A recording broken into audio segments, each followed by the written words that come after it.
Hey everyone, today I wanted to kind of conclude a project that's been ongoing.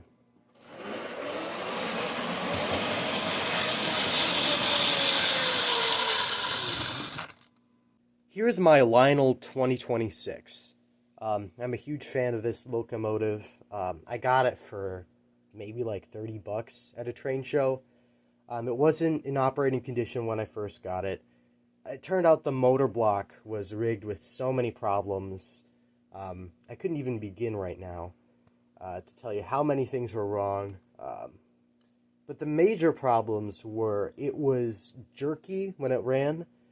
Um, a wheel kept coming off. The wheels just weren't. The wheels were, a lot of them were coming off of the bushings, and this whole thing was kind of falling apart. So overall, I thought that it'd be a good idea to make a little video asking for some help from you guys, because now that I have a sizable amount of viewers, I figured some of you guys would know something about this type of locomotive. And I made a video asking for some help on this motor a while back, and the response I got was awesome. You guys really know your stuff. All the commenters that left advice left really good advice. I'd like to specifically do a little shout out for one viewer in particular who's been a viewer of mine for a while. The Creative Mind, absolute electrical genius in my books. Great guy. If you need any help with anything electrical, you should hit him up. And he has a pretty cool channel with trains, and he also does some pretty cool lightsaber stuff too. So if you're into anything like that, he's your go-to.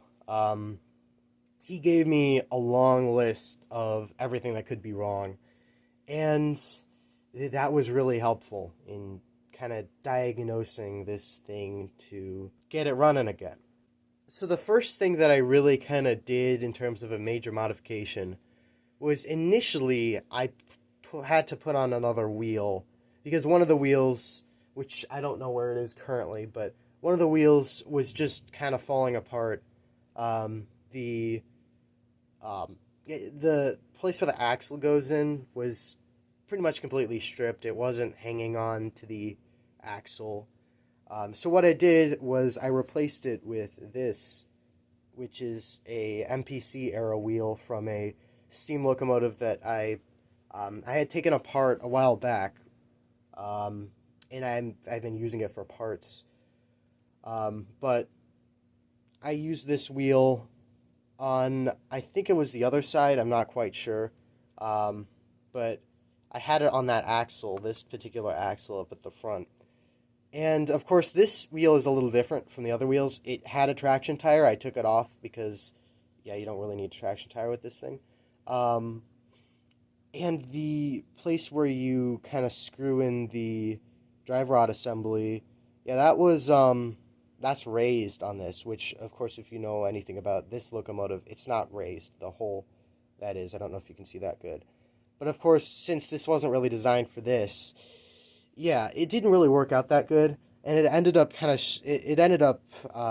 stripping the wheel out, so this one didn't even fit on the axle. So what I ended up doing was I just kind of looked around even more at the wheels. I put that on hold. I put the whole wheel project on hold because I wanted to focus on what was wrong with the motor, because I knew there was something wrong with the actual motor. It turns out the problem with the motor was the actual armature was shorting out. This is the original armature for this engine. And generally, it's the best idea to keep the all original parts. But the thing is, the armature that I put in there, which is from the same engine that I got that wheel from, it matches it almost perfectly. I'm pretty sure it perfectly matches this in terms of the diameter of the rod here and the gear. They're geared pretty much the same. Of course, it does engage in there, so that was all I really asked for. And I don't know what the problem is here. I think it might require this whole thing to be rewound, which I am totally capable of, but that just seems a little tedious. And since I already had a part on hand, I thought might as well try that first. and it runs wonderfully. It's run the best it ever has since I got it. Um, so yeah, I'm not complaining. And what I ended up doing prior to that was I pulled all the wheels, all of them gone. Um, I ended up giving the whole motor assembly and all the parts a really thorough cleaning. And once I had popped in the motor, the everything worked so well. It runs really smooth, and all that grime had kind of been taken away. And this thing on the inside is really clean.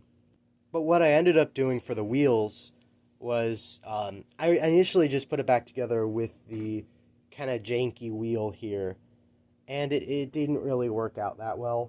Um, so what I ended up doing was, unfortunately, a locomotive that I had, which was a very cheap Scout locomotive that I literally got for a single dollar.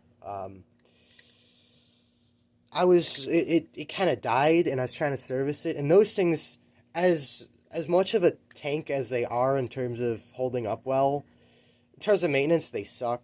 In my opinion, they just don't work out good. But you kind of have to take off the wheels to get a really good look at the inside of these things. And yeah, this whole thing, this whole block just kind of fell apart, unfortunately, which is really sad. But I do have a similar motor assembly in a plastic-bodied steam engine that I could probably donate to the shell of the Scout, because the Scout has a metal shell and that will make a better runner in general. So maybe this is all for the best. And the reason why I say that is I ended up taking this whole axle here and I just popped it in there. I couldn't do a single wheel because the way this is set up is a little different than the way this is set up. It's hard to get into. But what I ended up doing was I just put it together like that. It was a pain to line up everything and put it in a vise and get everything together. But once I did, everything fit like a glove.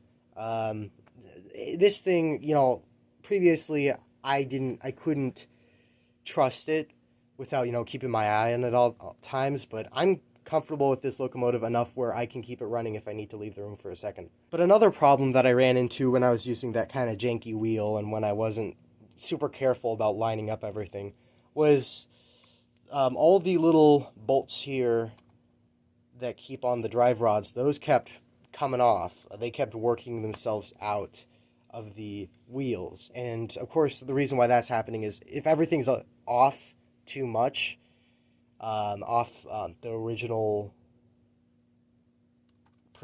more precision measurement, it's gonna work itself apart. Because, the way these are with the bolts going into the wheels, if the drive rod isn't perfectly straight or as good as you can get it, it's going to end up kind of working out the bolts. And then, of course, you're going to end up having to look around their layout next to the track to try to find the parts that just fell off. So this time around, I did a pretty good job. It's staying together super well. Just to be safe, I put a little Loctite on all these pieces. Kind of before putting them into the wheel. And this thing, I've put it through its paces for sure. I've given this thing a solid 30-40 minutes of runtime. It runs like a tank. It's perfectly fine. So that just goes to show, even with my kind of amateur skills in repairing trains, it's not that hard to do. These old post-war locomotives are just absolute tanks. Really fun to work on. Like, even this was kind of stressful, but it was so worth it to finally see this thing running like it was meant to. One final thing, I did remove the reverser unit, which it's still intact, and it works okay. Some of the fingers were kind of bent out of shape, which didn't make it operate that well, and some of the wires that are supposed to be soldered to some of these joints came undone at some point. And that's just a little tedious. I don't want to have to wire that all up now. So right now this locomotive is forward only, unfortunately. But it does run well. Eventually I'll get that E-unit sorted out and we can have a full function engine. but it does have a headlight and smoke. So, yeah, not much else to say there. Again, cosmetically, I'm probably going to end up giving this thing some touch-ups because someone had previously tried to paint some of this locomotive. You can maybe tell the wheels look a little blue, and then the cab is a little red. I don't know if you can see that, the cab roof. But I'll get my airbrush, and since it's not original anyways, because someone tried to paint it, there's no harm in trying to make it look a little nicer. So, let's get this thing rolling.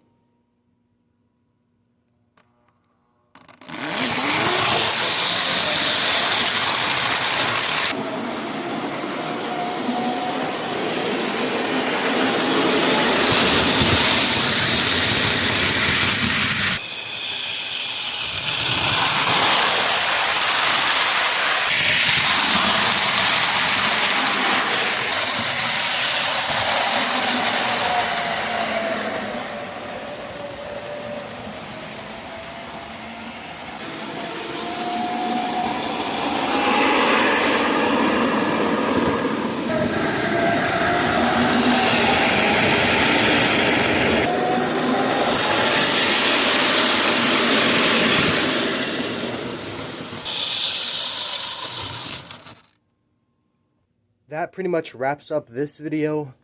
Thanks so much again to everyone who gave advice on how to get this thing running again. I'm super happy with it.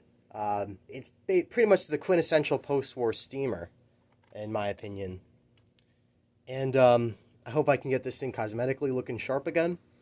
And yeah, thank you so much for sticking through this video. So see you in the next one. Bye.